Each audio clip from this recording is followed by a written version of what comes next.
aí galerinha do YouTube, como vocês podem ver, eu acabei de ter os meus níveis, eles 4, antes era 5, né? Essa bomba é 4. Eu acho que tinha um cara que dá hora de atacar aqui, ó. Que é o play aqui. Eu vou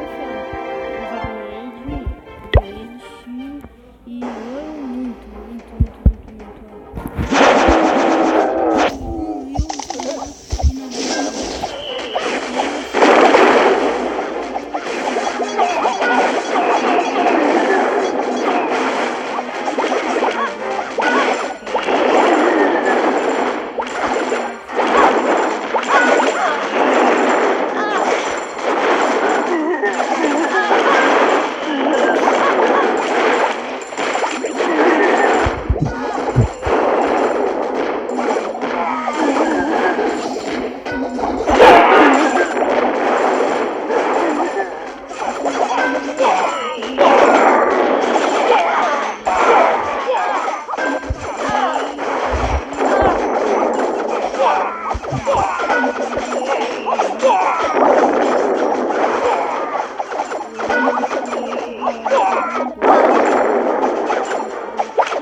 Eu sou 23, eu tenho que atacar o 23, cadê o 23, 28, eita, 28, 23, 28. Que vai. Tenho que atacar esse cara aí com a torre do mago nível 2, que é isso? Tem que entrar pelo menos daqui, ó, por esses caras. Não vai bater gente, não vai. Tem que dar um, sei lá, aqui, eu vou colocar aqui, ó. Quando ele já dá um jeito nesses caras, deixa eu ver, ele dá um jeito nesses caras, eu vou colocar aqui, ó. Só dois quebra-muro aqui, eu já entro e já coloco mais no tubo de monte.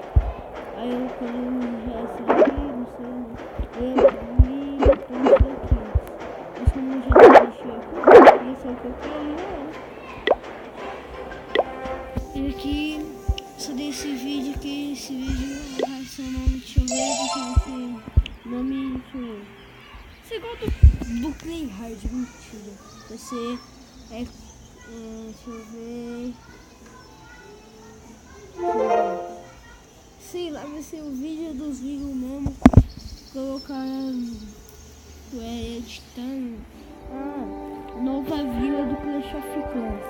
Se esse é o nome do vídeo aí, pode procurar no canal. No YouTube, né? Eu tinha gravado 3, eu ganhei 2 aí depois eu jogo de novo aí no meu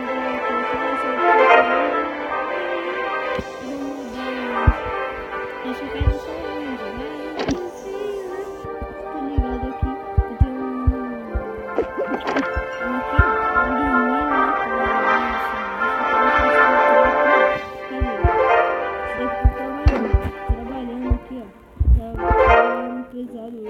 aqui trabalhando pesado, só dormindo.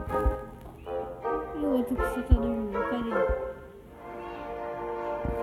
Aqui, você tá dormindo do lado aí, só no zoom, quero dormir depois aí, ó, quando tiver pronto, ele vai a gente vai tentar, eu coloco 9, não, coloco outro pro nível 8, eu coloco mais do elixir, aí já era, aí fechou. E só não, só eu não quero mais fechar aqui não, porque eu faço vídeo aqui, é ruim, eu vou ter que colocar, ó, ainda vou colocar tudo porque esses mil aqui só pra chegar logo, 3.060 mil, quando eu tiver outra coisa, isso daqui já era. E falou. Falou.